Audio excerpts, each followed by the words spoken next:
안녕하세요. 오늘의 사연을 시작하겠습니다. 저는 결혼 2년 차이고 아직 아이는 없으며 30대 초반의 주부입니다.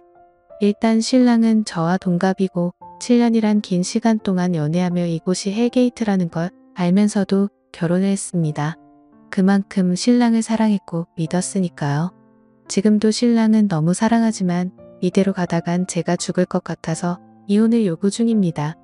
이야기를 하기 전에 부연 설명 좀 하자면 현재 우리는 어찌 보면 처가 설이 비슷한 것을 하고 있습니다. 우리가 결혼할 때 신랑이 공부 중이었기 때문에 돈이 없었고 시부모님도 도와주실 여력이 되시지 않아 우리 집에서 집을 마련해 주셨어요. 물론 제 이름으로 집을 샀고 현재도 제 명의입니다.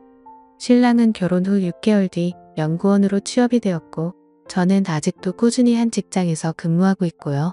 아무튼 이런 상황인데 집이 좁아요. 20평대 아파트인데 아무리 20평대라고 해도 서울 도심에 있기 때문에 값은 꽤 나갑니다. 본론을 말씀드리기 전에 강조할 것은 신랑과 저는 정말 천생연분이라 싶을 정도로 잘 맞고 얼굴 붉히는 일이 시부모를 빼면 전혀 없습니다. 신랑은 정말 제게 있어서는 최고의 신랑이죠. 그런데 이놈의 시댁 정말 좋게 볼래야 좋게 볼 수 없는 거지 같은 시댁 때문에 끊임없이 싸움이 됩니다. 말씀드렸다시피 시댁은 정말 궁핍합니다. 어머님 혼자서 식당을 하시고 아버님은 집에서 정말 탱자탱자 노십니다. 한때 잘 나가는 대기업에서 근무하신 이력 때문에 웬만한 일은 하려고 하지 않으시고요. 약 7년 전 퇴직금을 포함한 6억이나 되는 돈을 주식에 쏟아 부으셨다 가말 그대로 망한 케이스죠. 그런데 아버님은 아직도 미련을 못 버리시고 자꾸 주식을 하려고 하십니다. 없는 돈으로 용돈벌이 하신다고요. 뭐 제가 드린 돈도 아니고 제 일도 아니니 전 신경을 쓰지 않았습니다. 솔직히 말씀드리면 인간 같지 않아서 상종을 안 한다는 표현이 더 맞겠네요. 그렇기에 신랑 또한 아버님을 극도로 싫어합니다.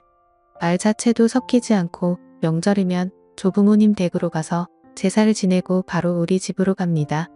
오히려 우리 부모님을 더 따르고 더 좋아하죠. 그래서인지 아버님은 신랑을 좀 어려워하십니다. 어떤 문제가 불거질 경우 제게만 연락을 하셔서 도움을 요청하세요. 그럼 저는 절대 확답을 드리지 않고 신랑과 상의해서 신랑을 통해서 답을 드린다고 말씀드리면 모든 게 해결될 줄 알았습니다. 말이 길었네요. 일단 문제의 발단은 약 1년 전 아버님의 대출 요청으로 시작되었습니다. 작년 여름에 꽤 더웠죠. 그때 양가 부모님을 모시고 가까운 해수욕장으로 휴가를 떠났다가 돌아오는 길에 양평에 들려 계곡에서 또한 이틀 있게 되었어요. 즉흥적인 일이었고 모두들 즐거워하셨죠. 그때 우리 아빠랑 신랑 그리고 시아버지 이렇게 세 분이서 술을 좀 거하게 드시게 됐는데 우리 아빠가 실은 이 자리에 땅을 좀 사놨다. 나중에 은퇴하면 이곳에서 낚시나 하면서 살 거다. 라는 말을 하셨어요. 그러면서 신랑에게 덧붙인 말씀이 나는 너를 아들로 생각한다. 나중에 모든 재산을 다 물려줄 거다. 뭐 이런 식으로 말씀을 하셨죠. 분위기 좋았습니다. 이때까진. 그리고 서울로 돌아와 각자의 생활을 하던 중 아버님께서 제게 전화를 하셨어요. 그러면서 저와 신랑이 살고 있는 집이 얼마까지 대출이 되냐고 물어보시더라고요. 그래서 제가 너무 놀라서 그건 왜 물으시냐 여쭤봤더니 자신이 지금 투자할 곳이 생겼는데 대출을 받아서 1억쯤 빌려달라고 하시더라고요. 어이가 없어서 그냥 웃었어요. 그러면서 그 집 명의가 왜 자신의 아들로 안 되어 있고 내 이름으로 되어 있냐고 그날 너희 아빠가 분명히 우리 아들이라고 하셔놓고는 실은 아닌 거냐고 말도 안 되는 이상한 말을 하시더라고요. 그래서 더 상종하기 싫어서 대놓고 아버님 이건 일단 신랑에게 말은 할 거고요. 전 대출 절대 반대입니다. 라고 딱 잘라 말했어요. 저희 시아버님 경제 개념이 없습니다. 평소에 자잘하게 용돈 달라 떼쓰시고 어느 날은 제 신랑 이름으로 홈쇼핑으로 잔뜩 뭘 주문하시고는 제게 문자로 띡하니 계좌번호를 보내시더라고요. 그래서 일부러 주문 취소도 여러 번 했고요. 어느 정도냐면 반지하 월세로 사시는 시부모님, 그런데 800만원짜리 옥침대를 주문하실 정도입니다. 그렇게 생각이 없으세요? 그렇다고 저희가 시부모님을 아예 내몰라라 하는 것도 아니에요. 제가 월급을 받으면 30만원씩 생활비 하시라고 꼭 어머님 통장으로 붙여드리는데 그것도 시아버님 자신의 통장으로 바꿔달라고 하시는 분입니다. 1년 동안 이런 일들을 당하다 보니까 진절년 덜머리가 나서 아버님 이런 짓 하실 때마다 고통받는 건 신랑이었어요. 아무튼 1억 대출 사건이 있고 나서 아버님께서 한동안 저희를 부르지도 않으셨고 제게 연락도 안 하셨어요. 솔직히 마음이 좀 불편하긴 했으나 정말 천국이 따로 없더라고요.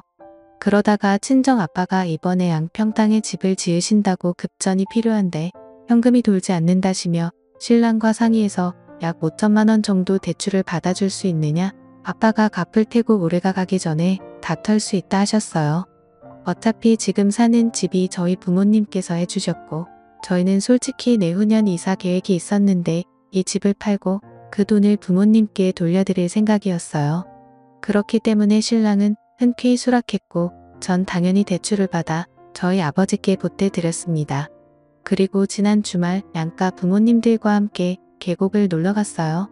그런데 거기서 저희 엄마가 너희에게 대출받은 그 돈 잘하면 10월이면 정리될 것 같다 라는 말씀을 하셨죠. 솔직히 저는 신경도 안 썼어요. 숨길 이유가 없잖아요. 어차피 내 부모 돈인데. 그런데 그날 시부모님을 댁까지 모셔다 드렸는데 들어오라고 하시더라고요. 그러더니 막 역정을 내시는 겁니다.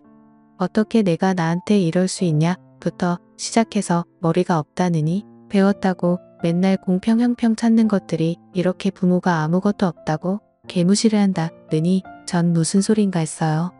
알고 봤더니 자기는 대출 안 받아주고 저희 아빠는 대출을 받아줬다고 난리더라고요. 그러니까 신랑이 화를 내면서 그 집이 아버지 거냐고, 내 것도 아니고 이 사람 것도 아니고 장인어른 거 다 왜 남의 것에 욕심을 내냐 막 몰아붙였어요. 그러다 언성이 높아지고 신랑이 해서는 안 될 말을 했죠. 연 끊고 살겠다. 나도 더는 염치 없어서 못 살겠다. 부끄럽다. 뭐 이런 말이야. 그랬더니 시아버지가 제게 내가 결국에는 부자의 연을 끊는구나 그러시더니 다짜고짜 제 뺨을 때리셨어요. 지금 생각해도 어이가 없네요. 전 너무 화가 나서 눈이 돌았고 그 자리에서 신랑 따귀를 때렸죠. 그랬더니 시어머니가 눈이 뒤집히더라고요. 제 등을 떨면서 나가라고 잘났니 집으로 가라고 하셔서 그 길로 차도 제가 끌고 신혼집으로 돌아왔습니다. 그리고 비번 바꾸고 신랑 짐을 마구 싸서 차 트렁크에 넣어놓고 우유 주머니에 차키 넣어놓고는 차는 위자료라고 생각해라. 나는 더는 못 살겠다. 당신이 부모와 연을 끊는데도 난 싫다. 정말 당신의 부모님들의 몰상식한 행동을 더는 참을 수가 없다라고 카톡 보내놓고 전화 꺼놓고 일요일까지 불도 안 켜고 집안에 칩거하고 있었습니다.